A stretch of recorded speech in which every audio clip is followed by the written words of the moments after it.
Hola, buenas tardes.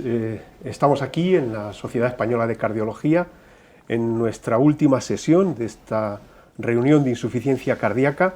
Sin duda va a ser una de las mejores, si no la mejor, para tratar como controversia lo que se ha generado con las nuevas guías de insuficiencia cardíaca recientes de 2021, sobre todo enfocado al primer escalón de la cuádruple terapia.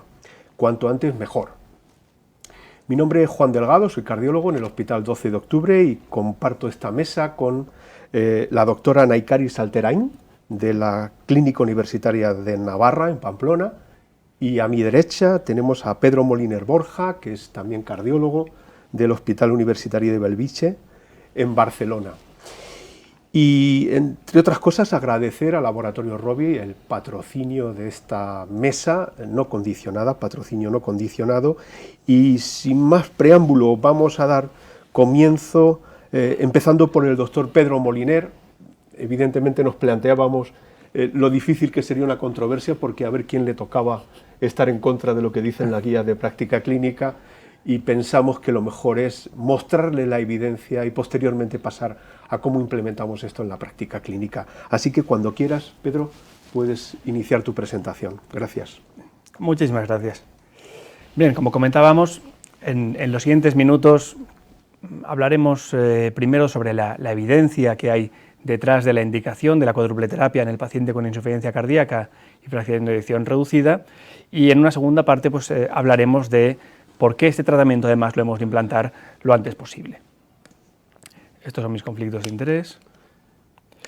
Bien, como todos sabemos, recientemente se han publicado las nuevas guías europeas de insuficiencia cardíaca, y en estas guías nos recomiendan un manejo de los pacientes con fracción de eyección reducida a partir de este algoritmo, en el que el primer escalón, el primer paso, son estos 4 pilares, estos 4 grupos farmacológicos para el tratamiento del paciente con fracción de eyección reducida: IECA o ARNI, beta bloqueante, antagonista de aldosterona e ISGLT2. Como vemos, es un algoritmo horizontal, a diferencia del previo de hace unos años, y esto no es algo nuevo realmente. A principios de este año, en la publicación de las guías americanas de insuficiencia cardíaca, en el update, veíamos también en un algoritmo horizontal cómo se indicaba los 4 grupos farmacológicos que han demostrado reducir mortalidad en este perfil de pacientes de una manera horizontal: ARNI, IECA o ARA2, preferentemente ARNI, beta bloqueante, antagonista de aldosterona e ISGLT2. Bien, ¿y de dónde viene esta indicación? ¿Y de dónde viene esta horizontalización de los algoritmos de tratamiento en FEBI reducida, podríamos decir? Pues partimos de aquí, hagamos un repaso. Venimos de las guías de insuficiencia cardíaca europeas de 2016, donde, como recordaréis, teníamos este algoritmo vertical, ¿no? Era un algoritmo donde nos recomendaban iniciar inicialmente IECA y beta bloqueante. El siguiente paso era titular estos fármacos, después valorar si seguía sintomático nuestro paciente, y si la FEBI seguía por debajo de 35 o igual a 35, añadíamos un antagonista de aldosterona. Seguidamente, volver a titular el antagonista de aldosterona, y solo si el paciente seguía sintomático y con FEBI menor o igual al 35%, se planteaba entonces el cambio de ARNI por IECA, siguiendo de manera un poco estricta los criterios de inclusión del estudio Paradigm que se había publicado un par de años antes, ¿no? Este algoritmo tenía varias complicaciones, principalmente la más importante, o una de ellas, es que el tiempo que tardábamos en optimizar del todo el tratamiento médico en los pacientes era muy amplio. Años después, durante los últimos años, se han publicado más estudios por más evidencia en cuanto al uso de sacubitril/valsartán, estudios de uso del fármaco en paciente ingresado por insuficiencia cardíaca. Hemos ampliado nuestra experiencia con sacubitril/valsartán, y esto ha permitido que poco a poco vayamos subiendo en el escalón el ARNI para unirse a los otros 3 fármacos, ¿no? Inicialmente, como vemos en estas recomendaciones, en este consenso de expertos europeos de 2019, se permitía o se podía considerar el inicio de ARNI sin pasar por IECA o por ARA2 en pacientes de alto riesgo, en pacientes hospitalizados, y después de, como digo, más evidencia clínica, más manejo con el fármaco, hemos ido haciendo uso de sacubitril/valsartán en fases más iniciales del algoritmo.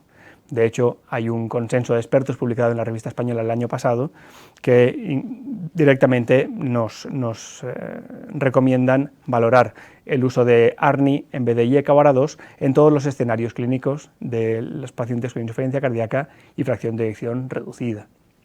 En este punto, en que ya nos planteamos ARNI por delante de IECA, añadido a beta bloqueante y antagonista de la aldosterona, realmente ya estamos haciendo uso de un algoritmo horizontal. Por eso comentaba que no es algo realmente tan novedoso, sino que se ha plasmado en las nuevas guías de práctica clínica. A estos 3 fármacos que, como insisto, ya estábamos utilizando de una manera horizontal, de un algoritmo directo, se han añadido en los últimos años los inhibidores de SGLT2, como ya sabemos, ¿no? Se publicó inicialmente el DAPA Heart Failure, más de 4.700 pacientes ambulatorios con insuficiencia cardíaca y fracción de eyección reducida. Como sabéis, un filtrado por encima de 30 para ser incluidos en el estudio, y se comparó dapaglifosina 10 miligramos versus placebo con un seguimiento medio de 18 meses. Después de este tiempo se demostró una reducción significativa del endpoint primario, muerte cardiovascular o ingreso por insuficiencia cardíaca, también cada uno de estos endpoints de manera separada, y también una reducción significativa de mortalidad por cualquier causa. El perfil de los pacientes, como podéis ver, edad media 66 años, NT-proBNP en torno a 1400, FEI media 30, y si nos fijamos en el tratamiento farmacológico de estos pacientes, vemos que ya estaban con triple terapia, ¿no? Sea con IECA, ARA2 o ARNI, añadido a beta bloqueante y antagonista de aldosterona, todo ello con unos porcentajes de tratamiento muy buenos. Sí que es cierto que el DAPA Heart Failure se cerró en 2018 y, por tanto, el porcentaje de pacientes con ARNI, con sacubitril/valsartán, todavía era reducido, ¿no? Vemos este 10-11%. Al año siguiente se publica el Emperor Reduced, como sabéis, en empagliflozina 10 miligramos en pacientes con insuficiencia cardíaca y fracción de eyección reducida. Esta vez se incluían pacientes con filtrados por encima de 20. Y después de 16 meses de seguimiento medio, vemos como también se redujo el endpoint primario, el combinado de muerte cardiovascular o ingreso por insuficiencia cardíaca. En este caso, no se objetivó una reducción significativa de mortalidad. Es un estudio en el cual la mortalidad no formaba parte de los endpoints primarios, tampoco secundarios, era más bien algo exploratorio y, por tanto, no era un estudio diseñado para buscar diferencias en mortalidad. Además, vemos que el perfil clínico de los pacientes, mirando el BNP, la fracción de eyección, parece que eran pacientes algo más avanzados que en el DAPA. Y, de nuevo, un tratamiento farmacológico pues, muy ajustado, ¿no? Con los 3 pilares previos a los inhibidores de SGLT2. Esta vez un estudio algo posterior, sí que vemos un porcentaje mayor de pacientes que estaban tratados con ARNI, 18-20% como vemos. De cualquier manera, a finales del año pasado se publica un metaanálisis que incluye estos 2 estudios y que nos confirma que con estos fármacos en pacientes con insuficiencia cardíaca y fracción de eyección reducida se conseguía una reducción de mortalidad total y una reducción de mortalidad cardiovascular, sin encontrar heterogeneidad en el metaanálisis. Por este motivo, y repasando un poco todo lo que hemos comentado, en las guías nuevas de insuficiencia cardíaca, en las nuevas guías europeas, vemos cómo tenemos esta cuádruple terapia, que es la que estamos comentando en la sesión, ¿no? Y esta es la evidencia que hay detrás de la indicación. La segunda pregunta, ¿cuál sería? Bien, hay indicación de cuádruple terapia, pero ¿por qué aplicarla cuanto antes, ¿no? El primer motivo es este de aquí, y es que el tratamiento farmacológico, en todos estos estudios más recientes en insuficiencia cardíaca con fracción de eyección reducida, el tratamiento es menos efectivo en fases más avanzadas de la enfermedad. Aquellos pacientes en peor clase funcional, aquellos pacientes con NT-proBNP más elevado, son pacientes que van a responder peor, que van a tener menos beneficio de estos tratamientos, ¿no? De estos fármacos. Y si el tratamiento farmacológico no cumple su objetivo, tenemos un problema. ¿Cuál es el objetivo del tratamiento farmacológico? Pues según las guías, el objetivo de optimizar el tratamiento médico es reducir mortalidad, reducir ingresos por insuficiencia cardíaca y mejorar los síntomas y la calidad de vida de nuestros pacientes. ¿Debemos reducir la mortalidad de nuestros pacientes? ¿Es esto importante? Obviamente sí. Primero porque la mortalidad sigue siendo muy elevada en pacientes con insuficiencia cardíaca, Nos decimos habitualmente que es una mortalidad del 50% a 5 años tras el diagnóstico de insuficiencia cardíaca. Y podríamos pensar que ahora en la era de los dispositivos y de los tratamientos farmacológicos modernos, pues esto podría haber caído mucho, pero no es así, ¿no? Si revisamos estos ensayos clínicos que hemos hablado ahora, los últimos grandes trials en FEBI reducida, y nos fijamos en el brazo de tratamiento, por tanto, pacientes ya con cuádruple terapia, vemos que en el DAPA heart failure la mortalidad total a solo 18 meses era del 11,6%, ¿no? 9,5% cardiovascular. En el Emperor la mortalidad total a 16 meses 13,4%, la cardiovascular 10%. Y todo esto en pacientes ambulatorios de ensayo clínico y que por tanto han pasado unos criterios de inclusión y exclusión que hace que sean pacientes seguramente menos graves incluso que los que tenemos en nuestra práctica clínica diaria. La reducción de mortalidad es realmente muy importante en nuestros pacientes. Segundo motivo, ¿cuáles de los 4 pilares reducen la mortalidad? Los 4. Por lo tanto, cuádruple terapia y cuanto antes. Segundo motivo para completar el tratamiento lo antes posible, la reducción de ingresos por insuficiencia cardíaca, ¿no? Ya sabemos que le comporta a nuestros pacientes el ingresar, ¿no? Un reingreso comporta progresión de la enfermedad, empeoramiento funcional, empeoramiento de función renal y, en definitiva, empeoramiento pronóstico del paciente con insuficiencia cardíaca.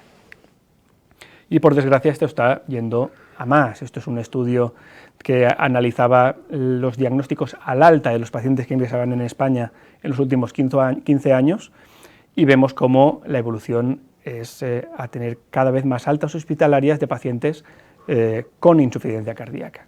Esto era así en los pacientes que tenían insuficiencia cardíaca entre sus diagnósticos, ¿no? Y que por tanto eran pacientes que podían haber ingresado por otro motivo, pero es que la gráfica en sí se cumple exactamente igual para el diagnóstico principal de insuficiencia cardíaca y que por tanto eran pacientes que marchaban de alta con diagnóstico principal de insuficiencia cardíaca porque habían ingresado por este motivo. Cada vez tenemos más ingresos por insuficiencia cardíaca en nuestro país.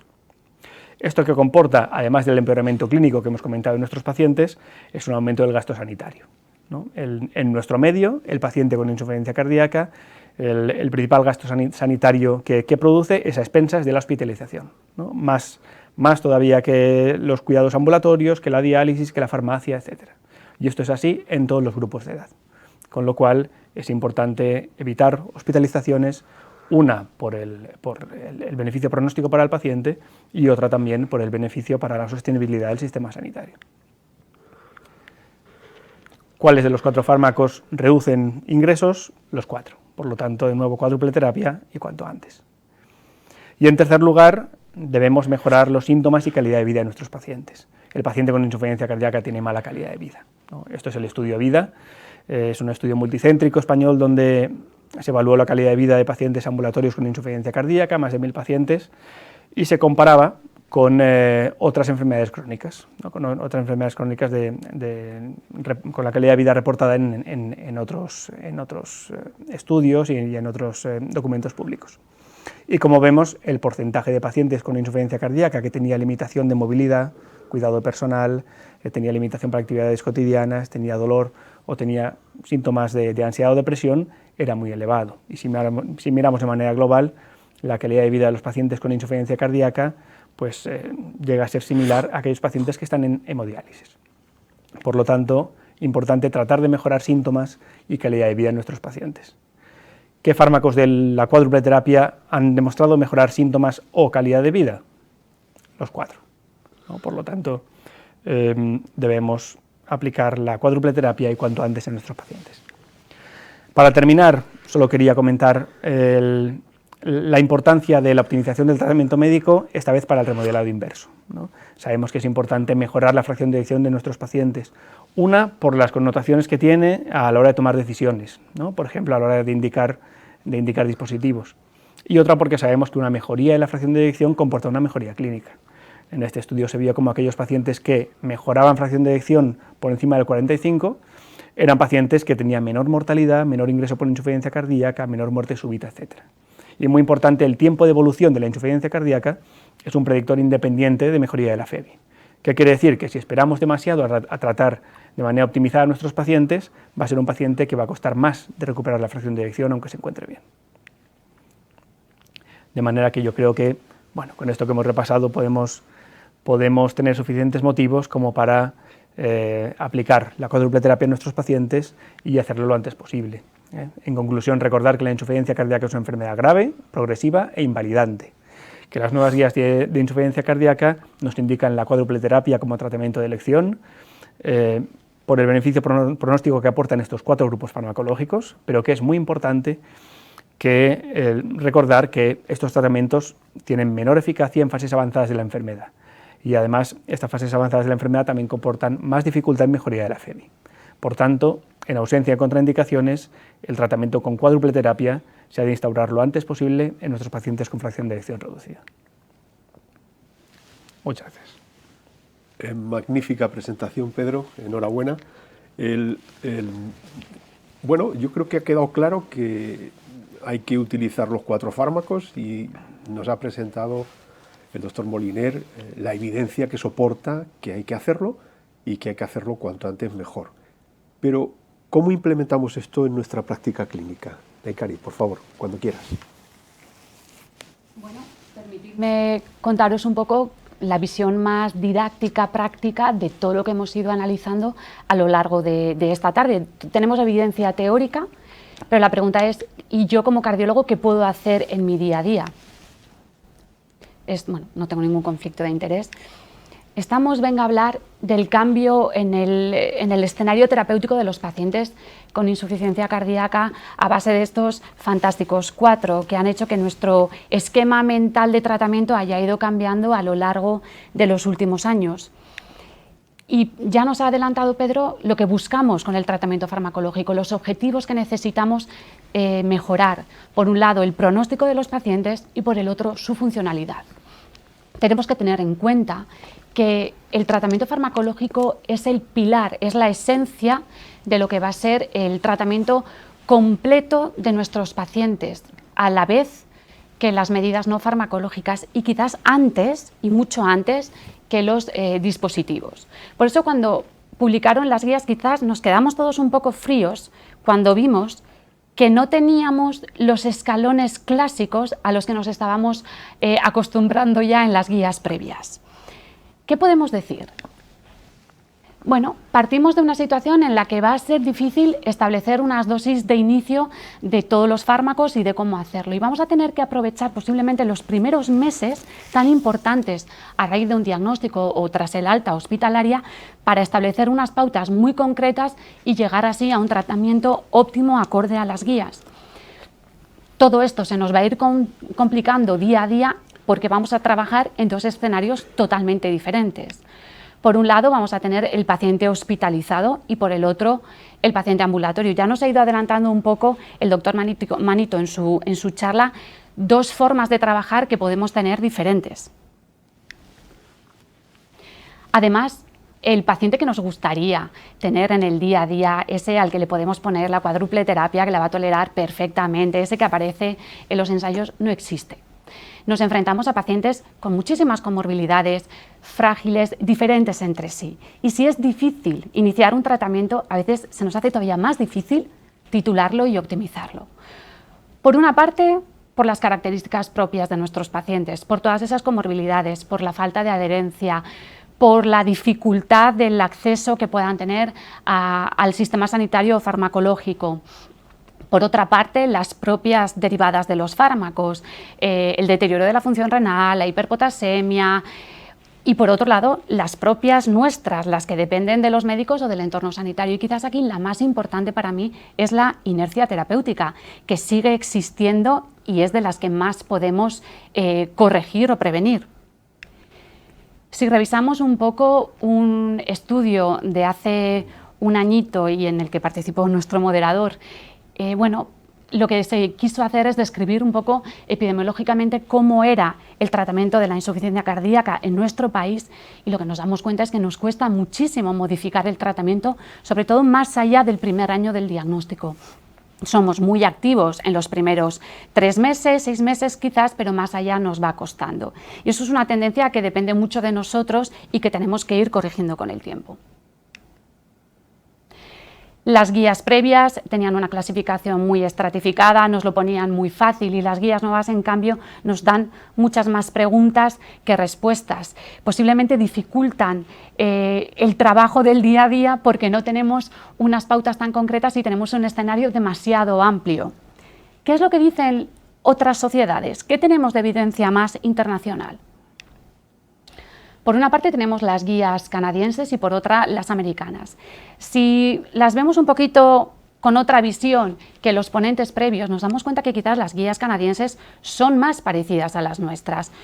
La decisión de cómo iniciar la cuádruple terapia la deja en manos del clínico acorde al perfil del paciente que vamos a tener en la consulta o en el hospital. Y sí que es verdad que ellos, bueno, pues establecen una prioridad de los AMI por encima de los IECAS que en las nuestras no aparece tan claramente. Por otro lado, las guías americanas tienen una jerarquización que a veces nosotros ahora en la actualidad echamos en falta, ¿no? ARNI y betabloqueantes como primer escalafón y luego ir reajustando. La pregunta es, ARNIs, betabloqueantes, ¿cuál de ellos primero, a la vez? En realidad, estas guías americanas dan un mensaje muy claro y es, independientemente de cómo empieces, el objetivo tiene que ser llegar a un punto relativamente rápido en el que la cuádruple terapia está establecida y tengamos el paciente con un buen tratamiento. Muy bien, esta es toda la evidencia, esto es lo que decimos, pero la pregunta que nos hacemos posiblemente es, muy bien, pero ¿cuál es la mejor combinación para mi paciente? Una pregunta con una respuesta muy difícil, como venimos diciendo, porque vamos a tener que priorizar los fármacos en relación al paciente que vamos a tener enfrente. Vamos a tener que secuenciarlos de forma individualizada y posiblemente vamos a tener que fijarnos en algunos factores más detalladamente que antes a la hora de estratificarlos. Tendremos que tener en cuenta el estado congestivo o no del paciente, tendremos que tener en cuenta constantes como la tensión arterial, la frecuencia cardíaca o comorbilidades como pueden ser una insuficiencia renal crónica o la presencia de fibrilación auricular. De lo que estamos hablando es de medicina personalizada. Diferentes pacientes, diferentes pautas de tratamiento. Además, ya sabemos que estar esperando tiempo, nos lo ha dicho Pedro claramente, no tiene ningún sentido. Tenemos que mejorar el pronóstico de nuestros pacientes y tenemos que hacerlo relativamente rápido. Tenemos aquí dos ejemplos de cómo hacer estas secuencias rápidas. Por una parte, tenemos aquí el esquema de Packer, un esquema que me parece bastante sencillo, en el que partimos pues, de una posible combinación que son los betabloqueantes con los ISGLT2 y escalonadamente pues, valorar primero los ARNI o los antialdosterónicos. En el otro lado tenemos un esquema más de clústeres, un poco más difícil de entender al principio, de Miller y sus compañeros. Pero hay una cosa muy curiosa y me parece importante detallar, es que a la vez que nos dice cómo empezar, nos dice también cómo ir reajustando los fármacos ya iniciados. Son diferentes, pero en realidad en pocas semanas establecen unas dosis mínimas de la cuádruple terapia, que es en realidad el objetivo al que tenemos que llegar. Con todo esto, bueno, pues esto es un prototipo o una especie de protocolo o sugerencia que yo os traigo aquí. Es una idea en un paciente sin tratamiento de insuficiencia cardíaca previa, en los dos escenarios a los que nos podemos enfrentar en el día a día, el paciente hospitalizado y la consulta, y que posiblemente no sea aplicable a todos ellos, pero bueno, a modo teórico pues lo he traído para que también lo podamos ir discutiendo. El objetivo de los pacientes hospitalizados es aprovechar el ingreso para llegar a la cuádruple terapia, por lo menos a las mínimas dosis posibles. Y si podemos aprovechar mucho más el ingreso e intentar optimizar alguno de ellos, pues muchísimo mejor.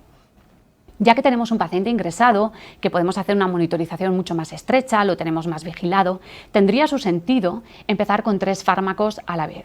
Me parece que la combinación betabloqueantes y SGLT2 con un antialdosterónico puede ser un triple inicio bastante bien aceptado por el paciente, sin grandes efectos adversos, y bueno, pues esta es una propuesta, ¿no? Empezar con estos 3 fármacos y si a las 48-72 horas no tenemos un gran evento adverso, el paciente sigue hemodinámicamente estable, pues plantearnos asociar ya un ARNI.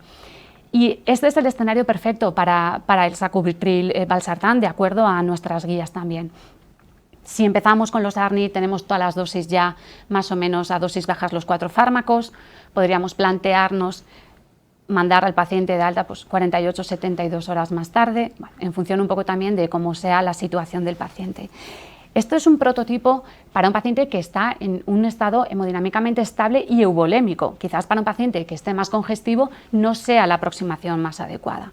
Obviamente ese paciente tendrá que ser seguido ambulatoriamente de forma precoz para seguir titulando los fármacos y hacer una monitorización también de posibles eventos adversos.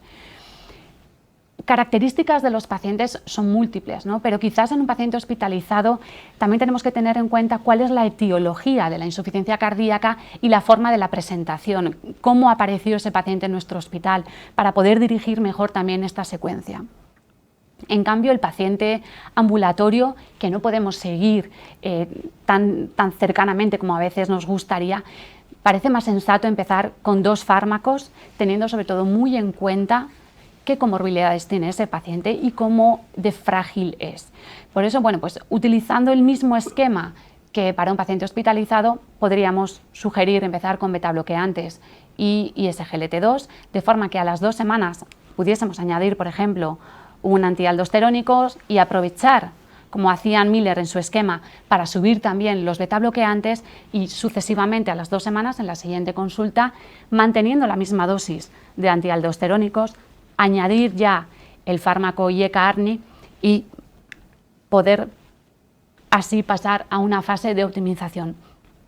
Obviamente esto lleva a otra pregunta. Esto es un algoritmo de inicio, pero no hemos hablado nada de qué hacer más allá con esos pacientes y cómo hacer la optimización, por parte de quién y cómo integrar también entre nosotros el manejo de los pacientes nos va a llevar muchas más discusiones. Cuando hemos hablado de tener en cuenta constantes las características del paciente, Rosano nos propone 9 perfiles de paciente que podemos tener delante de nosotros y con los que podemos tener pequeñas consideraciones en cuanto al tratamiento. El primer tipo de paciente sería el paciente que está hipotenso. Si aceptamos un punto de corte para hipotensión arterial 90 milímetros de mercurio de sistólica, con frecuencias óptimas que nos dejan trabajar con fármacos que mejoran el pronóstico. ¿Qué deberíamos tener en cuenta con ese paciente? Bueno, lo primero de todo, no es un escenario típico, posiblemente no tenemos todos en consulta o en hospitalizados muchos pacientes con menos de 90 de sistólica que no lleven otros tratamientos o que no haya una causa, por lo que es una cosa que tenemos que revisar. En aquellos pacientes que están sintomáticos, ese es el momento de reajustar el tratamiento, pero no si no tienen síntomas. Esa frecuencia cardíaca nos permite iniciar betabloqueantes y, si es posible, titularlos, manteniendo unos objetivos de frecuencia cardíaca en torno a 60 latidos. El tipo 2 de paciente sería ese paciente que está hipotenso, pero también bradicárdico. Lo primero de todo que tenemos que hacer, obviamente, es revisar si hay algún fármaco que no mejore el pronóstico de la insuficiencia cardíaca que podamos modificar, titular, para poder empezar alguno de nuestros fármacos de los 4 fantásticos estos que nos interesan. Si es una hipotensión sintomática, tendremos que modificar el tratamiento y, obviamente, si es una bradicardia nuevamente sintomática o significativa, pues habrá que reducir el betabloqueante. Los pacientes que tengan una tensión arterial óptima, pero que estén bradicárdicos, lo mismo, deberíamos revisar los fármacos que puedan estar involucrados en esa bradicardia y si llevan betabloqueantes e ibabradina concomitante, parece lógico plantearnos primero una reducción de la ibabradina antes de reducir o suspender el betabloqueante.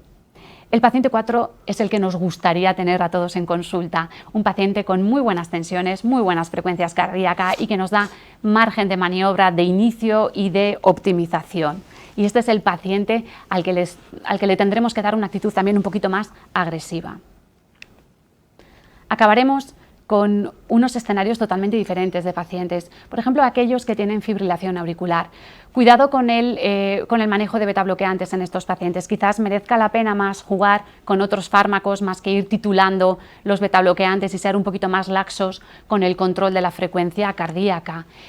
El paciente que tiene una insuficiencia renal crónica, este perfil 7 de paciente que nos propone Rosano, ya lo ha ido diciendo el doctor Manito en la discusión previa, no es lo mismo ese deterioro que podemos tener al inicio de los fármacos al meter la cuádruple terapia. Necesitamos un seguimiento muy estrecho y no es muchas veces razón suficiente para suspender los fármacos. El paciente que se va a ir de alta, cuidado con sus niveles de congestión, no es lo ideal. Este algoritmo que os he presentado yo en un paciente congestivo no tendría sentido empezar con betabloqueantes, posiblemente tiraríamos a otros fármacos como pueden ser quizás los ARNI. Y el paciente que sigue hipertenso o con tensiones relativamente altas, a pesar de tener todo el armamento terapéutico ya iniciado, cuidado. Vamos a valorar la adherencia, vamos a valorar que las dosis sean las adecuadas, vamos a vigilar que no esté tomando algún otro fármaco que esté alterando esa tensión, y es quizás aquí donde podemos plantearnos también añadir pues, nitratos o hidralacina. Me gustaría concluir esta charla más que dando unas frases quizás con esta imagen tan integral que tenemos de nuestro paciente. A pesar de que no tenemos un esquema claro de cómo manejar nuestros pacientes, qué empezar y cómo, sabemos dos cosas, y es que tenemos que dar un buen tratamiento a todos nuestros pacientes. El paciente tiene que estar en el punto central de todas las opciones que tenemos. Vamos a tener que cambiar, individualizar fármacos para ese paciente en el que la etiología de su enfermedad va a ser diferente, el momento de presentación va a ser variable, la presentación clínica va a tener algo que ver, cómo es nuestro paciente y aparte qué comorbilidades tiene van a ser importantes y por qué no la farmacogenómica, que posiblemente en el futuro también estemos hablando de todo esto. Gracias. Muchísimas gracias, Naikari, por esta excelente presentación. Y bueno, yo creo que aquí podemos iniciar el debate. Ya veo que algunos compañeros, especialmente del 12 de octubre, están enviando preguntas para ayudarme, debe ser, y así lo entiendo yo, para ayudarme en la moderación. Pero vamos a empezar por ¿qué os parece el cambio que ha habido desde una estructura vertical en las guías de práctica clínica? Olvidaros del último escalón de las guías 2016, ARNI, luego lo reconsideraremos, pero ese esquema de betabloqueantes, ARA2, etcétera, sobre un formato horizontal, plano, 4 fármacos y cuanto antes, y ustedes se las apañen como puedan. ¿Podéis intervenir cualquiera de los dos? Me parece que Pedro ya nos ha explicado el beneficio que buscamos, ese beneficio relativamente rápido en mejorar el pronóstico y no esperar a que el paciente vaya deteriorando para ir decidiendo cómo ir añadiendo fármacos. Me parece que es una actitud muy parecida a la que tienen los oncólogos, en las que para el tratamiento de un cáncer cogen muchos fármacos con diferentes mecanismos de acción para atacar la enfermedad desde diferentes puntos y mejorar el pronóstico. Y creo que también exige cierto dinamismo por parte de los especialistas. ¿Y tú qué opinas, Pedro? A mí del algoritmo vertical hay varias cosas que no me acaban de gustar. No, la primera es que iba fármaco por fármaco, titulando por completo cada fármaco. Muchas veces nos preguntan compañeros, médicos de familia, etcétera, ¿qué es mejor? ¿Titulo mucho uno de los fármacos y me quedo sin los demás? ¿O es mejor conseguir dosis bajas de todos ellos? Siempre les recomendamos tratar de cubrir todas las vías fisiopatológicas posibles y, por lo tanto, abarcar la mayor cantidad de fármacos con beneficio pronóstico posibles. El algoritmo vertical no iba en esa línea, ¿no? Era dosis máximas de IECA beta bloqueante y reevaluar FEBI y síntomas. Con lo cual, un paciente de un riesgo elevado, como es el paciente con insuficiencia cardíaca, se puede quedar sin fármacos de beneficio pronóstico porque el médico considere que está mejor de síntomas o porque en ese momento la fracción de eyección ha hecho una pequeña subida. Entonces, de cara a conseguir un mayor número de fármacos de beneficio pronóstico, el algoritmo vertical yo creo que no era práctico. Y luego, también es cierto que la cantidad de recursos, de visitas, de analíticas extra que llevaba este algoritmo vertical con una titulación de IECA, que a lo mejor vas a tener que cambiar por un ARNI 2 meses después, nos daba la sensación al principio, en 2016-2017, que era una pérdida de tiempo. Yo creo que a partir de ahí fue cuando empezamos a pensar, y acompañados de la evidencia y la experiencia con el fármaco, que teníamos que subir el ARNI a un estrato superior, ¿no? O sea, que pensáis que no ha podido tener que ver la necesidad de un consenso. Es decir, si tú le preguntas a todos los cardiólogos que han intervenido aquí, hoy seguro que cada uno tiene un esquema probablemente parecido o diferente al que nos acaba de presentar Naikari. Es decir, si la exigencia de un task force para escribir una guía de práctica clínica exigen un porcentaje alto de consenso, a lo mejor algo ha tenido que ver.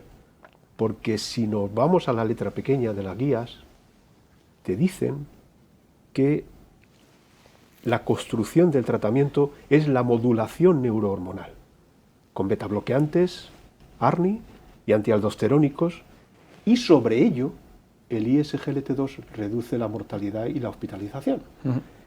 Y ahora de repente deshacemos ese principio básico de las drogas fundacionales y vamos buscando atajos para conseguir no sé qué velocidad, cuando la mayor parte de los equipos organizados disponen de un escalón terapéutico a la semana o a las 2 semanas máximo para ver al paciente y poder titularlo.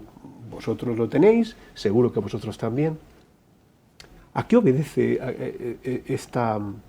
¿Pensáis que algo ha tenido que ver esta dificultad en ponerse de acuerdo? No hay evidencia.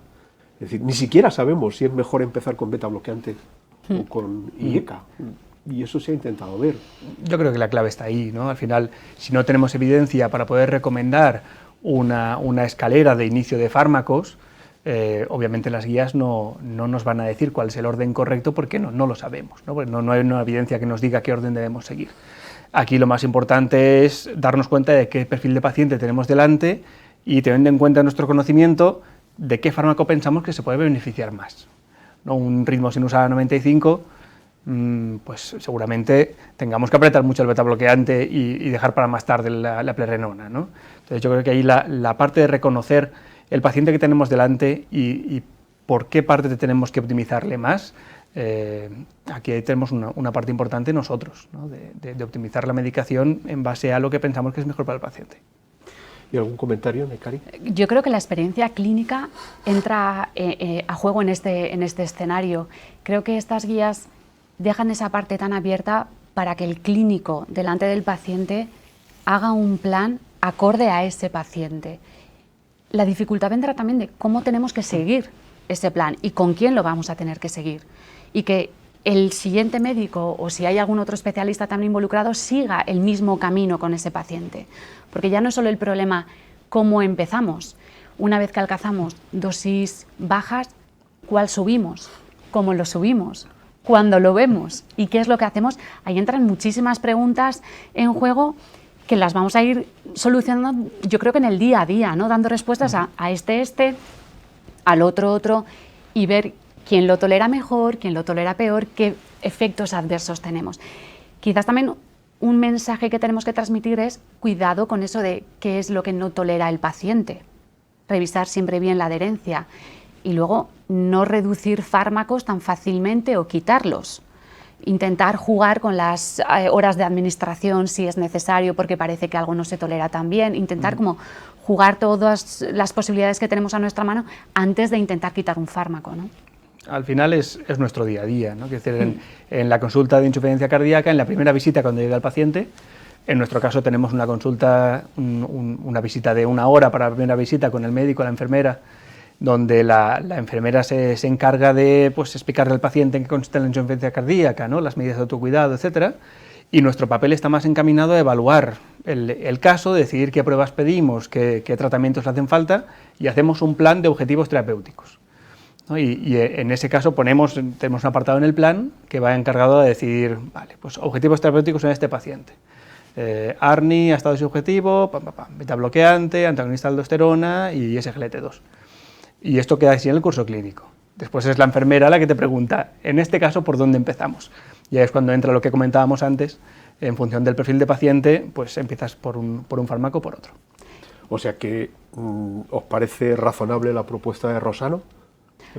A mí me parece por lo menos que nos da unas pequeñas claves o unas sugerencias, ideas para tener la mente muy con activa. Sentido y sensibilidad. Sí, con que decía, efectivamente. Doctor García Quintana. Totalmente. Y luego además creo que las guías también nos dejan claro que el paciente es el que está delante de nosotros y es el centro de todo esto. Y vamos a tener que explicarle muy bien quizás lo que estamos buscando con los tratamientos. ¿Por qué añadimos tantos de golpe? ¿Por qué luego jugamos con uno, bajamos con el otro? Quizás a veces antes no lo hacíamos tanto, explicamos la enfermedad, explicamos un poco los eventos que se tienen que vigilar o bueno... Pues habrá que empezar a explicarle, oiga usted, es que le voy a subir de esto, le voy a quitar de esto porque me interesa lo otro, porque hoy viene con tal o la tensión está demasiado alta. Tenemos, yo creo que trabajo también en educación. De los 4 fármacos, ¿cuál os parece que es el más difícil de poner? Venga, va. Que cuesta más. Que hay que trabajar más. Que hay que mirar más cosas. El más difícil que poner, qué complicado. ¿Cuál tiene más dropout a veces?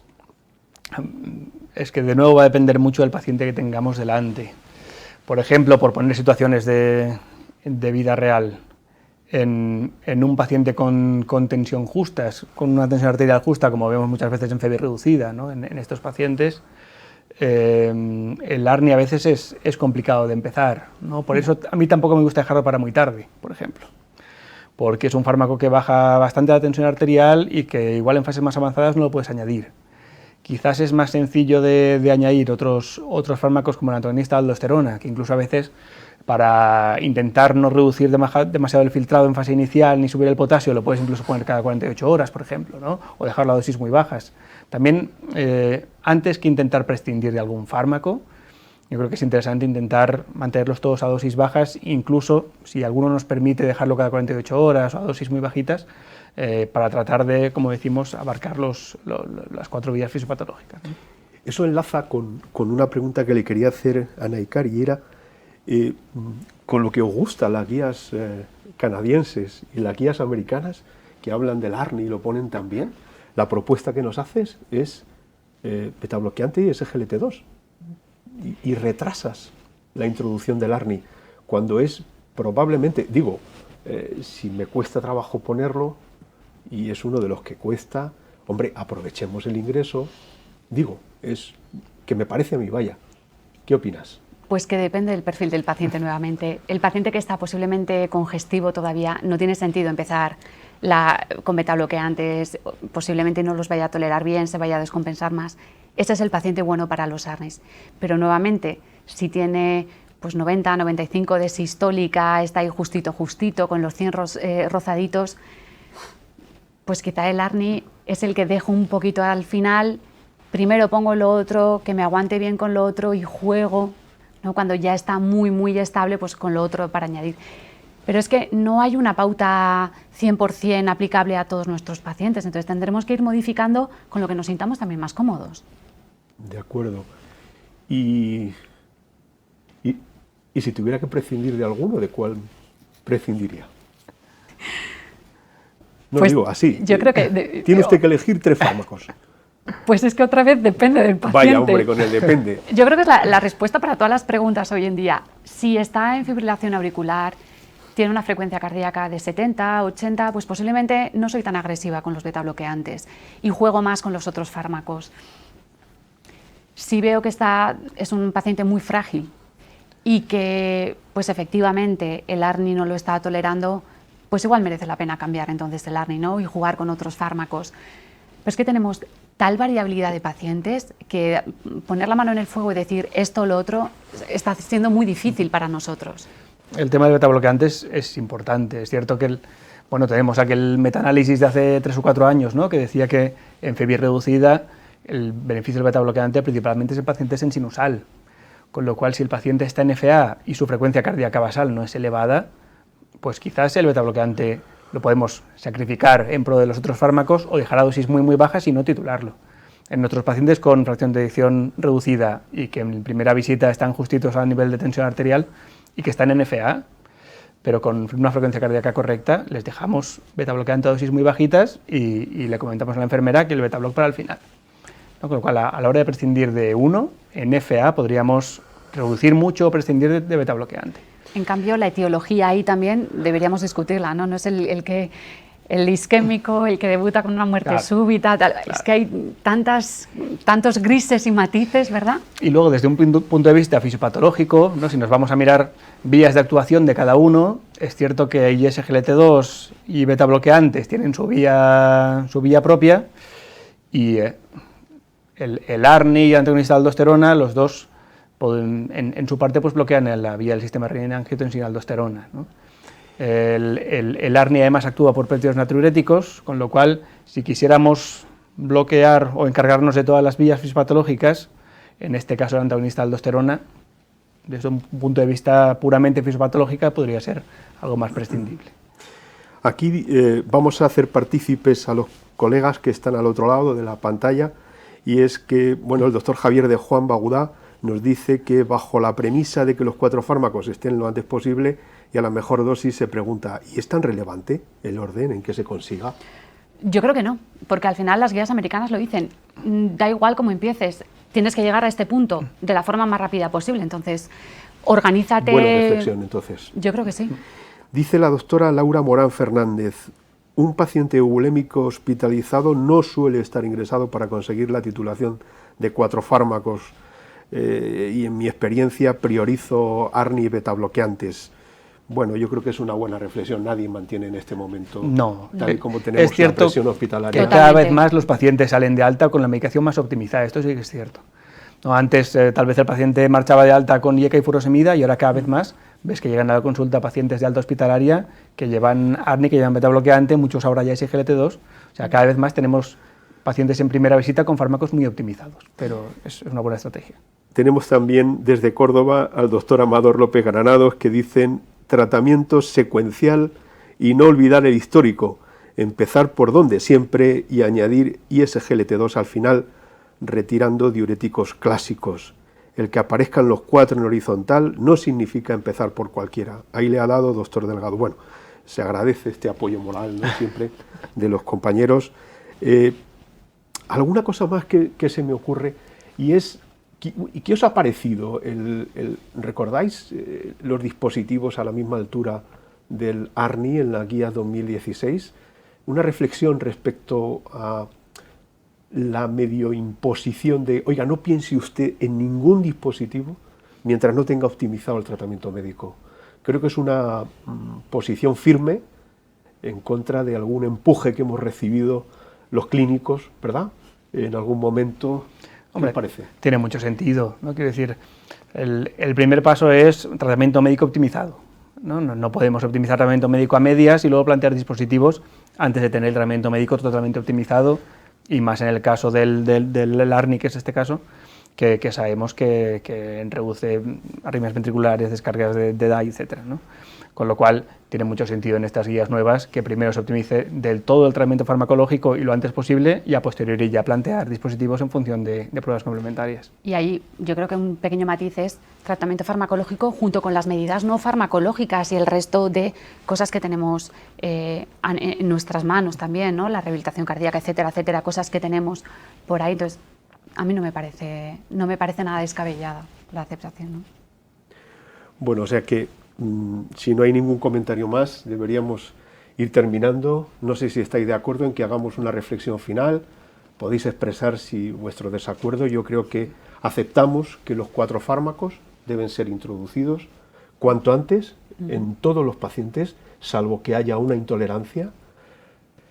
El cómo introducirlo no está escrito porque no existe evidencia, y no podemos culpar a los que han escrito las guías clínicas de que no nos digan, porque no existe evidencia. Y yo creo que el matiz del perfil de paciente acorde a esos parámetros clínicos de tensión arterial, frecuencia cardíaca, función renal, potasio, etcétera, etcétera, incluso la etiología, nos puede hacer que empecemos por un lado o por otro.